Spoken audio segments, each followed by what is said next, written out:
आज मैं आपके लिए लाया हूँ एक बहुत ही प्यारी टाइम ट्रेवल लव स्टोरी जिसका नाम है how long will I love you. इसमें दिखाया गया है कि एक रूम में अजीब टाइम पोर्टल खुलता है जिसके जरिए घर के दो दरवाजे अलग अलग टाइम में खुल सकते हैं, एक 2018 में और एक 1999 में। और इसी अजीब टाइम पोर्टल की वजह से एक 2018 में रहने वाली लड़की को 1999 में रहने वाले लड़के से प्यार हो गया। इसके बाद उनके साथ क्या हुआ और ये अजीब टाइम पोर्टल क्यों खुले, ये जानने के लिए आपको वीडियो को एंड तक देखना पड़ेगा। कहानी की शुरुआत में हम जिया नाम की एक अनाथ लड़की को देखते हैं। वो जब सिर्फ 12 साल की थी तो उसके पिता इस दुनिया में नहीं रहे। अपने पिता के मरने के काफी समय बाद जिया ने अपना घर बेच दिया और वो शहर चली गई और अभी वो एक कंपनी में अच्छी खासी नौकरी करती है। और अपनी नौकरी करते हुए उसका सिर्फ एक ही मकसद है कि उसे अपने पिता का घर वापस खरीदना है। लेकिन एक गरीब इंसान की सैलरी से घर खरीदना लगभग नामुमकिन है। इतना ही नहीं, उसे अपनी नौकरी भी कुछ खास पसंद नहीं है। इसीलिए जिया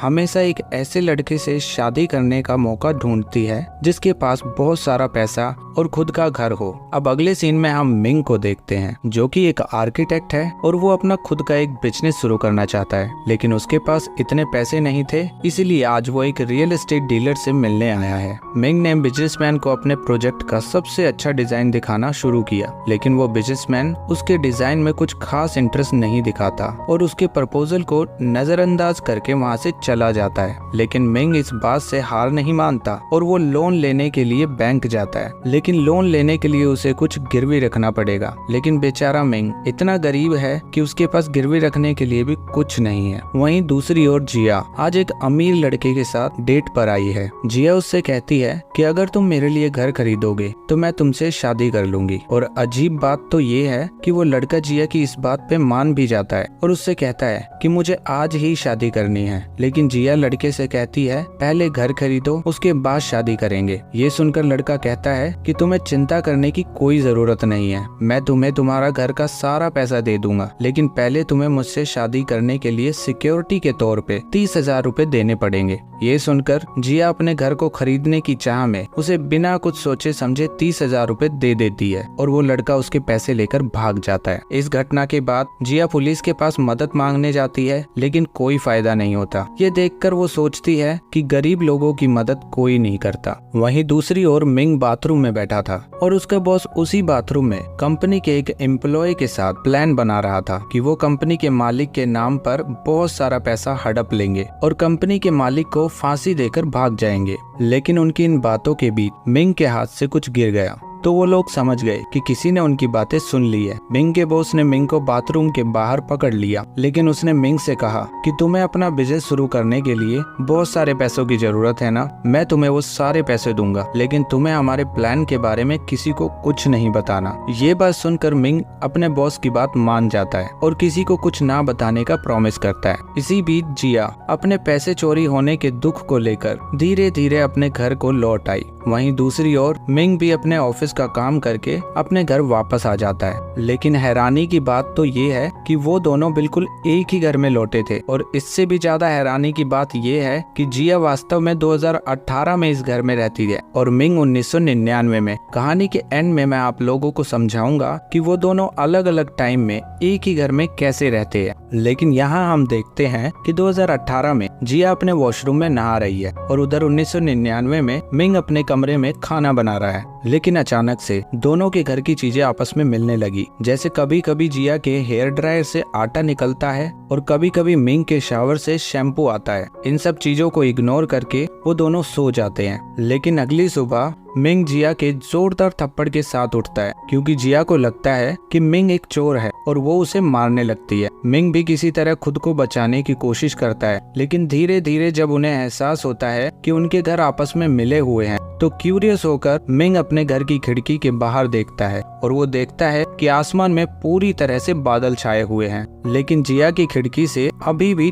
तेज धूप घर के अंदर आ रही थी। अब जब मिंग ने अपने घर का दरवाजा खोला तो उसे सब कुछ नॉर्मल नजर आया क्योंकि वो साल 1999 में था। लेकिन जब जिया ने मिंग के कमरे का दरवाजा खोला तो वो बहुत हैरान हो गई क्योंकि इतने समय तक वो 2018 में थी, लेकिन अचानक से वो 1999 में चली गई। ये देखकर जिया बहुत डर गई और अपने कमरे में वापस आ गई। और अब जब वो फिर से अपने घर का दरवाजा खोलती है तो वो 2018 में ही वापस आ गई थी। लेकिन उसके बाद मिंग ने जिया के घर का दरवाजा खोला तो वो 2018 की आधुनिक दुनिया को देखकर बहुत ज्यादा हैरान हो गया। वो डर कर जल्दी से वापस कमरे में आ गया। अब जब दोनों डरे हुए कमरे में होते हैं तो जिया एक बार फिर से मिंग के गाल पर थप्पड़ मारती है और चेक करती है कि कहीं वो कोई सपना तो नहीं देख रही। खैर, अब वो दोनों एक साथ अपने अपने घर के दरवाजे खोलते हैं, ये चेक करने के लिए कि ऐसा करने पे क्या होगा। लेकिन जैसे ही उन्होंने एक साथ घर का दरवाजा खोला तो घर आपस में मिलने लगा और सिकुड़ गया। क्योंकि ये बहुत अजीब सिचुएशन थी तो उन्हें ये एहसास हुआ कि वे लोग कभी भी एक साथ दोनों दरवाजे नहीं खोल सकते। उसके बाद वो दोनों हैरान होकर घर के अंदर बैठ गए और फिर जिया को अचानक से याद आया कि 1999 में उसके पिता अभी भी जिंदा है। इसीलिए वो मिंग के दरवाजे से बाहर निकलकर अपने पिता से मिलने का प्लान बनाती है। मिंग भी उसके इस प्लान से सहमत हो जाता है और अपने साथ जिया को वहाँ लेकर जाता है जहाँ पे वो बचपन में रहती थी। जिया बहुत हैरान होकर इधर उधर देखने लगती है क्योंकि जब वो बच्ची थी तो ये सब चीजें बिल्कुल वैसी ही थी जैसी आज है। यहाँ जिया ने अपने पिता को भी देखा जो 10 साल की जिया के साथ खेल रहे थे।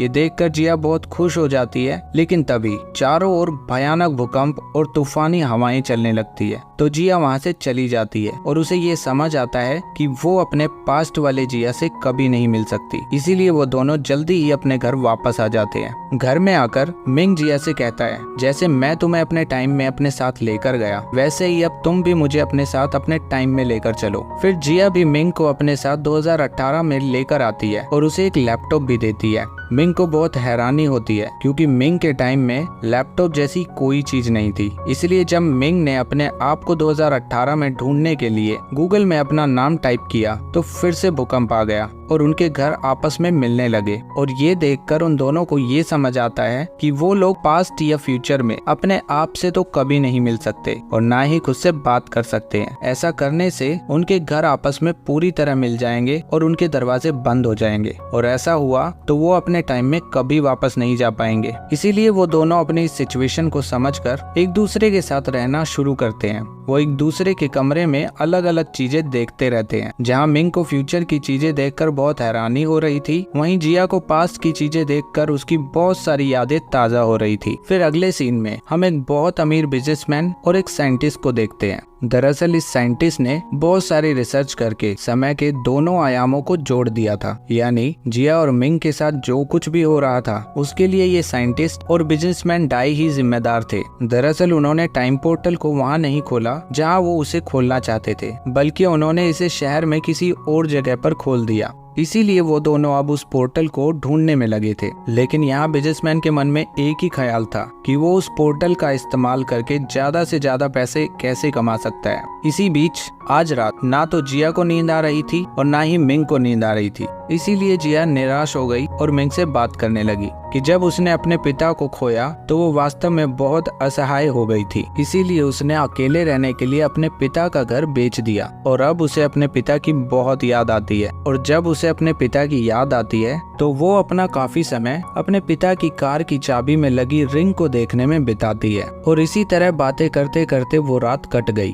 फिर अगली सुबह जिया और मिंग दोनों अपने अपने टाइम में अपने ऑफिस जाते हैं। ऑफिस जाने के बाद मिंग का बॉस उसे कैबिन में बुलाता है और कहता है, मैं वास्तव में तुम्हारे लिए कितने भी पैसों का प्रबंध नहीं कर सकता। तुमने केवल हमारे प्लान के बारे में सुना है, लेकिन तुम्हारे पास इसका कोई सबूत नहीं है और इसीलिए मैं तुमसे छुटकारा पाने के लिए तुम्हें आज तुम्हारी नौकरी से निकाल दूंगा। बेचारा मिंग अपने बॉस से कहता है कि मैं आपके इस प्लान के बारे में किसी को कुछ नहीं बताऊंगा, आप प्लीज मुझे नौकरी से मत निकालिए। इतना कहने के बाद भी उसका बॉस उसकी एक बात नहीं सुनता और उसे नौकरी से निकाल देता है। दूसरी ओर जिया ने एक ज्वेलरी शॉप पे नौकरी करनी शुरू कर दी आज जिया के बचपन की करीबी दोस्त लिली उसके पास आती है और दोनों दोस्त एक दूसरे से बहुत सारी बातें करते हैं। फिर लिली जिया को बताती है कि उसने एक बहुत बड़े बिजनेसमैन से शादी कर ली है। लिली के सामने खुद को बड़ा दिखाने के लिए जिया भी उसे बोलती है कि उसका पति भी एक बहुत बड़ी कंपनी का मालिक है। ये बात सुनने के बाद लिली जिया को अपने पति के साथ रात को डिनर पे बुलाती है, जहाँ पर लिली भी अपने पति को लेकर आएगी। उसके बाद लिली वहाँ से चली जाती है,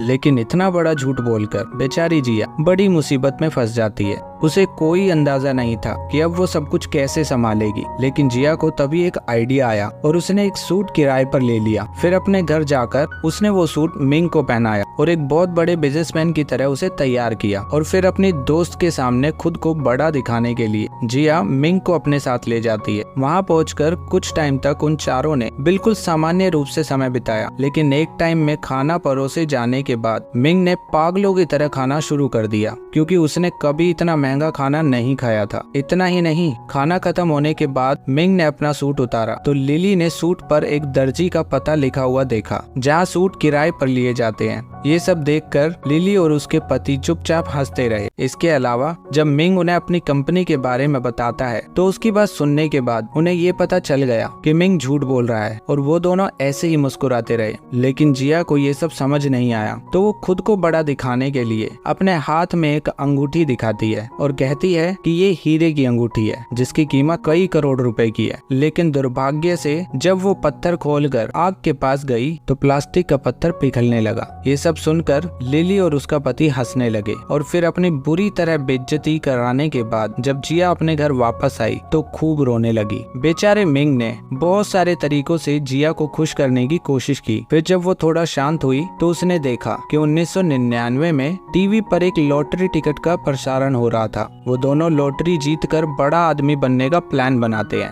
अगले दिन वो 2018 में आते हैं और पास्ट में जीती गई लॉटरी टिकटों के नंबर का पता लगाते हैं। फिर वो तुरंत 1999 में जाते हैं और उसी नंबर की लॉटरी टिकट खरीद लेते हैं। वो दोनों बहुत खुश होते हैं, क्योंकि उन्हें पता था कि वो लोग कुछ ही दिनों में लॉटरी जीतकर ढेर सारा पैसा कमाने वाले हैं। इसके बाद वो दोनों 2018 में जाते हैं और खूब मस्ती करने लगते हैं। फिर वो दोनों एक नाइट क्लब में जाते हैं और खूब शराब पीते हैं, लेकिन उनके पास बिल भरने के लिए बिल्कुल भी पैसा नहीं था। जिया ने स्माइल करते हुए वेटर से कहा कि देखो, मैं पैसे लाना भूल गई, लेकिन तुम ये बैग रख लो और हमें जाने दो। ये बहुत महंगा बैग है, मैं कल तुम्हारे पैसे देकर इस बैग को वापस ले लूंगी। फिर दोनों मौज मस्ती करने के बाद घर वापस आकर सो जाते हैं और अगली सुबह वो दोनों उठते हैं और लॉटरी के रिजल्ट के आने का बेसब्री से इंतजार करते हैं। फिर उनके प्लान के मुताबिक वो अपनी लॉटरी नंबर पर लॉटरी का पैसा जीत भी जाते हैं, लेकिन अचानक उनकी लॉटरी टिकट का नंबर मिटने लगता है। ये देखकर वो दोनों बहुत ज्यादा दुखी हो जाते हैं और ये समझ जाते हैं कि वो चाहकर भी अपने पास्ट को नहीं बदल सकते। जिया हमेशा से ये सोचती थी कि लोग पैसों के बिना कभी खुश नहीं रह सकते, लेकिन मिंग उसे बताता है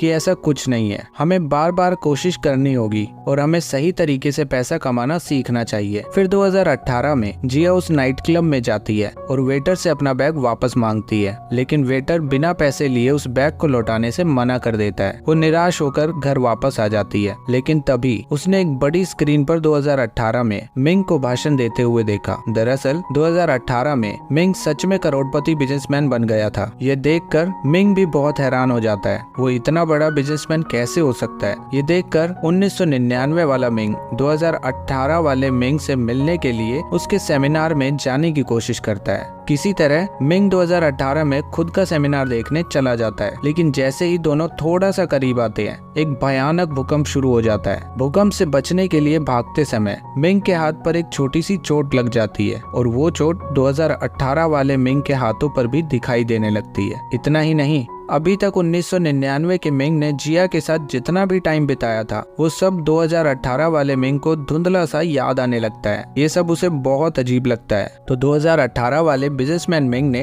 एक साइंटिस्ट से इन सब बातों के बारे में बताया और यहाँ हमें दिखाया जाता है कि टाइम पोर्टल की समस्या पर शोध करने वाले साइंटिस्ट कहानी की शुरुआत में मिंग से बात कर रहा था, यानी मिंग ने खुद उस साइंटिस्ट के साथ मिलकर ये समय पोर्टल खोला था। वो साइंटिस्ट मिंग को बताता है कि 1999 का मिंग शायद किसी तरह जिया के साथ समय बिताकर यादें बना रहा है, जिसकी वजह से आपके मन में ऐसे अजीब विचार आ रहे हैं। आपको इन चीजों को जल्दी ही बंद करने की जरूरत है, वरना आपको काफी नुकसान हो सकता है। इसी बीच 1999 के मिंग ने कहा कि वो एक दिन करोड़पति बनेगा, इसीलिए वो अगले दिन अपने बॉस के पास जाता है और अपने बॉस जैंग से कहता है कि आप क्या मुझे नौकरी से निकालेंगे, मैं खुद ये नौकरी छोड़ दूंगा। ऐसा कहकर मिंग अपनी नौकरी छोड़ देता है और वहाँ से चला जाता है। इसी बीच अगले दिन 2018 वाला मिंग जिया से मिलता है, जो 2018 में एक ज्वेलरी शॉप में काम करती है। करोड़पति मिंग जिया के साथ एक बहुत फेमस और महंगे रेस्टोरेंट में जाता है। वहाँ मिंग उसे कहता है कि देखो, मैं अच्छी तरह से जानता हूँ कि तुम 1999 में मिंग के साथ रह रही हो, लेकिन ऐसा करना तुम्हारे लिए ठीक नहीं है, क्योंकि यदि तुम किसी भी पास्ट की चीजों को बदलोगी तो मेरे वर्तमान को नुकसान हो सकता है। अपने और मेरे भले के लिए 1999 वाले मिंग के साथ रहना बंद करना पड़ेगा। बदले में मैं तुम्हें तुम्हारे पिता का घर खरीद कर दूंगा। जिया उसकी ये बात सुनकर मान जाती है। हालांकि जिया को 1999 वाले मिंग के साथ रहना अब अच्छा लगने लगा था, लेकिन फिर भी वो उस घर को छोड़ने के लिए तैयार हो गई ताकि मिंग को करोड़पति बनने में कोई परेशानी ना हो। इसी बीच जिया के घर में 1999 वाला मिंग आज बहुत खुश है और जिया के लिए बहुत सारा खाना बना रहा था। लेकिन जिया घर वापस आती है और मिंग से कहती है कि देखो, मुझे दूसरे शहर में अच्छी नौकरी मिल गई है, इसलिए मुझे ये घर छोड़कर जाना होगा। ये कहते हुए जिया की आंखों में आंसू थे, लेकिन मिंग के भले के लिए जिया ने उसे अलविदा कहा और अगली सुबह बहुत ही दुखी मन के साथ वो उस घर को छोड़कर चली गई। उसी रात मिंग का बॉस जैंग, जो 1999 में था, अपनी कंपनी के मालिक के पैसों को चुराना चाहता था, लेकिन उसकी कंपनी के मालिक को ये पता चल गया था और वो मिंग के बॉस जैंग से झगड़ा करने लगा। जैंग ने शराब पीकर कंपनी के मालिक को मारने की कोशिश करी ताकि इस घटना को दुर्घटना साबित किया जा सके।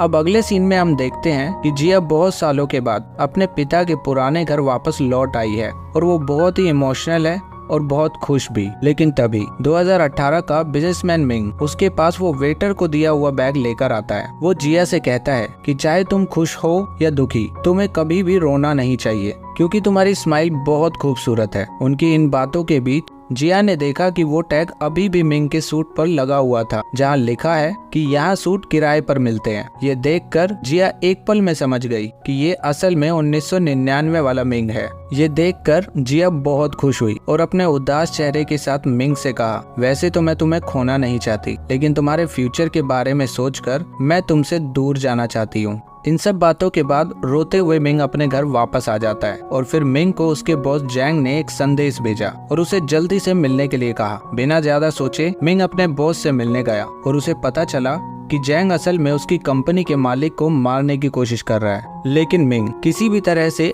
ऐसा करने के लिए राजी नहीं होता। ये देखकर जैंग उससे कहता है कि अगर तुम मेरी मदद करोगे तो मैं तुम्हारे बिजनेस शुरू करने के लिए सारे पैसे दे दूंगा, लेकिन मिंग ऐसा पाप कभी नहीं कर सकता। मिंग ने अपने बॉस को बार बार रोका और इसके अलावा जैसे ही उसने कार की चाबियां देखी तो मिंग को याद आया कि जो जिया अपने पिता की कार की चाबी को देखकर बेहद भावुक हो रही थी, ये असल में कंपनी के मालिक की कार की चाबी थी। ये देखकर मिंग को समझ आ गया कि उसकी कंपनी के मालिक ही जिया के पिता हैं। इस वजह से मिंग ने जिया के पिता को नहीं मारा, बल्कि अपने बॉस जैंग से जमकर लड़ाई करी और जिया के पिता को बचा लिया। और ऐसा करते ही 2018 वाला करोड़पति मिंग अपने समय से गायब हो गया, क्योंकि उस दिन उसने अपने बॉस के पैसे नहीं मिले और अगर मिंग ने बिजनेस शुरू नहीं किया तो वो कभी भी करोड़पति नहीं बन पाया। और जब वो करोड़पति बिजनेस बना ही नहीं तो उसने ऐसा कोई टाइम पोर्टल भी नहीं बनाया। अब धीरे धीरे जिया की दुनिया में यानी 2018 में कई चीजें बदल रही थी। जिया के पिता अभी भी जिंदा थे।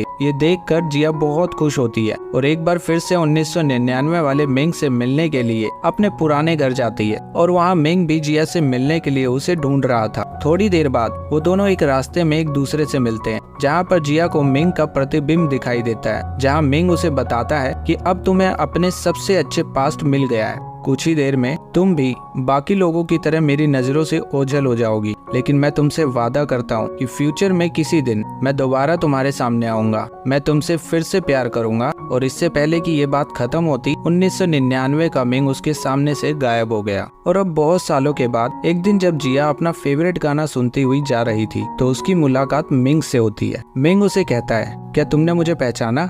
मैं अब तुमसे बहुत बड़ा हो गया हूँ। लेकिन जिया ने बिना कुछ कहे उसे चोर समझकर फिर से पीटना शुरू कर दिया और हंसते हुए मिंग कहता है कि तुम फिर से मुझे पीटने लगी और उनकी लव स्टोरी फिर से शुरू हो जाती है। और इसी प्यारी सी घटना के साथ आज की ये कहानी यहीं खत्म होती है। कहानी बहुत कंफ्यूजिंग थी लेकिन बहुत प्यारी लव स्टोरी थी। आपको ये कहानी कैसी लगी कमेंट करके जरूर बताना।